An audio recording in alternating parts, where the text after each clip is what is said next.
Tava de moto a cidade toda, né? Hoje você não Mas precisa mais hoje, daquilo, se você tiver chuva, por exemplo, você pode mandar só para um lugar e captar as outras imagens que chegam para você. É verdade. Dá tudo.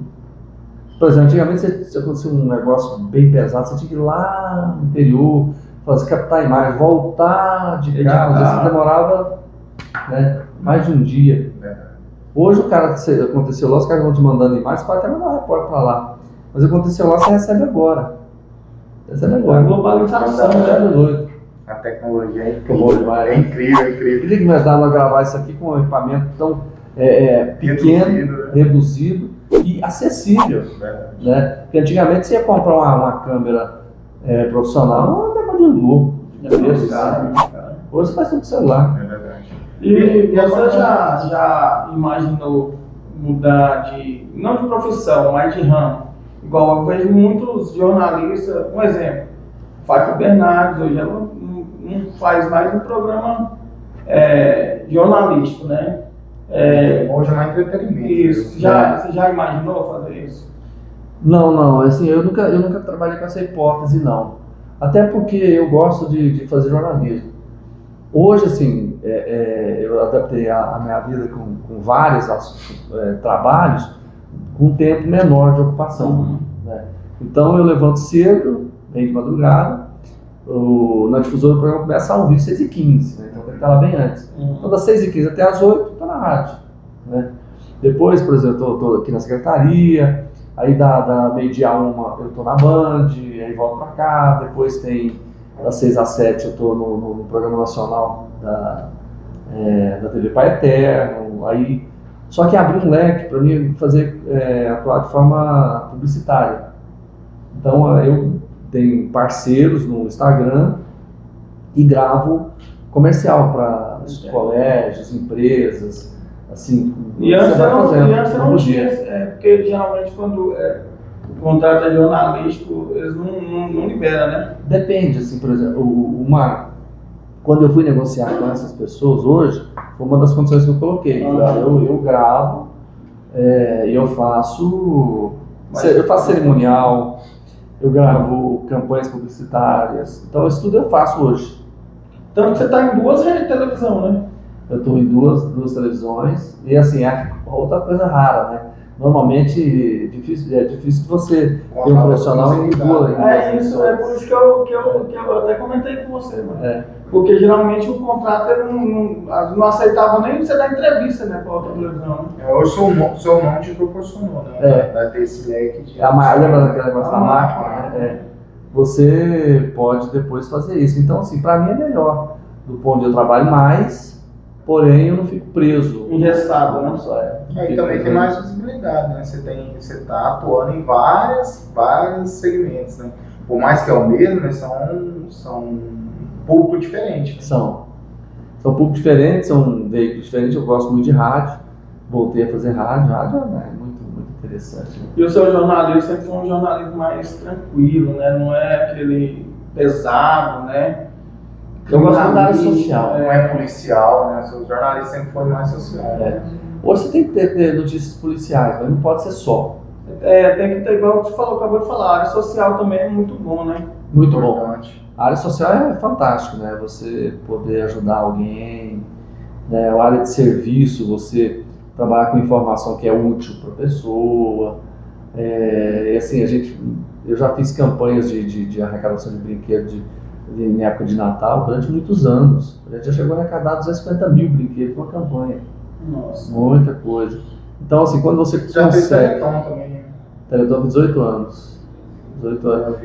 Quando começou praticamente, eu fui o primeiro a fazer. No começo a gente fazia reportagem e mandava, depois era ao vivo lá. Aí ia passar lá em São Paulo? Onde São Paulo. Eu ia pra lá, né? Ia pra lá. A ACD tem um trabalho fabuloso nessa área de criança com deficiência. É impressionante. E o tamanho? Hoje ela tem várias cidades brasileiras, milhares de crianças atendidas muito profissional, especializado naquilo. Então, assim, tudo isso agrega, até do ponto de vista mesmo de vida, né? De retribuir também um pouco do que Deus te deu, né? Também você fala assim, Deus para mim foi muito bom comigo, né? Me deu mais do que eu merecia. Eu sempre coloco isso, porque é verdade. Quando você consegue fazer do seu trabalho uma alegria e ajudar alguém, é bom demais. Acho que todas as pessoas tinham que ter essa responsabilidade de fazer do trabalho alguma coisa para beneficiar alguém, né? E é o lado humanista da gente, né? O lado humano. Né? Acho que você chega num certo patamar, todo mundo acho que tem que chegar num certo patamar que já conquistou teoricamente o que a gente sempre sonhou, que acho que você passa a ter uma obrigação também de retribuir aquilo que você teve, né? Aquela experiência, passar a experiência para os jovens, né? E assim, muitas vezes, assim, eu já encontrei muitas vezes, as pessoas chegam e te agradecem por uma coisa que foi feita que você não lembra, né? Não tem como você lembrar de tudo, mas ela lembra. Claro. Foi importante para ela. Foi importante para ela. E é importante até hoje pelo resultado, assim, na área de aposentadoria, por exemplo, né? Às vezes, muitas matérias, uma vez eu recebi uma pauta num domingo para fazer lá em Hidrolina, que depois de Séries, a denúncia era um pai que amarrava um filho à corrente, que achava debaixo da árvore. Nossa. Fui armado até os dentes, entre aspas, né? Vamos pra lá, chegamos lá, e já lá quando olhamos tinha um menino sentado lá. Menino não, já um homem, né? E eu olhei, tinha uma correntinha, assim, daquela de amarrar cachorro, né? Falei, nossa, tá meio, é verdade, né? Aí nós chegamos, o pai dele nos atendeu muito bem, né? Eu falei, nós estamos aqui para isso, nós recebemos a denúncia, tá? Eu falei assim, não, o menino é aquele ali. Aí ele falou, não, nós estamos sentando, vamos conversar primeiro. Esse senhor chama-se Ananias, né? Na época ele tinha 70 anos, 72 anos, né? Hoje ele tem uns 95. E aí ele falou, olha, o problema é o seguinte, ele tem deficiência mental, ele não fala, entendeu? E ele enxerga mal. Ele tem 3 deficiências. Se eu deixar ele aqui, ele vai sair nessa roça que eu nunca mais vou encontrar ele, porque eu tenho mais 4 igual para cuidar. Nossa, meu Deus. Ele falou, sou pai de 8 filhos e 5 têm deficiência. Ele falou assim, eu tenho uma aqui que ele é cego, surdo e deficiente mental. Meu Deus. Eu tenho outro que é mudo, tem uma leve deficiência mental e enxerga. Mas são 5 para cuidar, né? A matéria que era de denúncia virou de ajuda. Aí nós fizemos contato aqui, trouxemos a família para que eles pudessem, os médicos, dar uma olhada, ver se era possível segurar, porque com o tempo eles iam ficando cada vez piores, né? E aí a gente fez, isso aí virou uma coisa, isso foi em 1999, por aí, 98. E o ano passado, eu estava no Paço Municipal, subi no elevador, e um senhor perguntava, você é o Jorge Levar? Eu falei, sim. Ele falou assim, eu conheço uma pessoa que gosta muito de você. Aí eu falei, quem? Ele falou assim, olha, é um senhor, eu queria fazer mistério, pensando que eu não ia lembrar, né? É um senhor que você foi fazer uma matéria lá em Hidrolina, falou, senhor Ananias. Como é que você guardou o nome dele? Eu falei, não tem como esquecer uma matéria tão comovente dessa, né? Aí ele mora hoje em Goiânia, né? E eu fui lá visitar ele um dia, tem pouco tempo, né? E ele chegou e construiu a casa, cada um deles tem um cômodo com o nome na porta. Esse que tem todas as deficiências, ele gosta muito de cavalo, então ele construiu um cavalo de cimento, tamanho natural, só para o filho passar a mão. Aí ele tem uma capelinha no fundo para rezar, e a mulher dele hoje anda na cadeira de rodas. Então ele com 95 anos, ajuda a empurrar a mulher dele na cadeira de rodas, cuida dos filhos. Mas ele faz isso sozinho. Tem uma filha dele que não tem deficiência, que mora perto, ajuda. E um desses, que ele tem uma certa deficiência mental, é mudo, mas ele enxerga e tem um certo raciocínio. Esse ajudava a dar banho em todo mundo, mas ele está ficando cego. Então são coisas que você pega e são transformadas em exemplos de vida, matérias que você... Que marca, né? Que marca. Não, são uma história sensacional desse momento. E às vezes as grandes matérias que eu fiz foi por ter paciência e ouvir pessoas. Aí você fala, você tem que ouvir alguém. Se alguém te parar na rua, para, converse. Eu estava um dia, a vida de jornalismo é corrida, né? Eu estava correndo para levar a última matéria, eram umas 11 e pouquinho, Eu estava na Araguaia com a 3. E uma pessoa que eu não conheço falou assim, olha, eu tenho uma bomba para você. Tem gêmeos siameses que nasceram. Eu falei, ah, tá. No peito, colado no peito, assim? Ele falou, não. Colado na cabeça? Ele falou, não. Nos braços? Ele, não. Eu falei, mas como? Colado aonde, mano? Aí eu falei assim, desenha aqui pra mim. Aí ele fez desenho assim.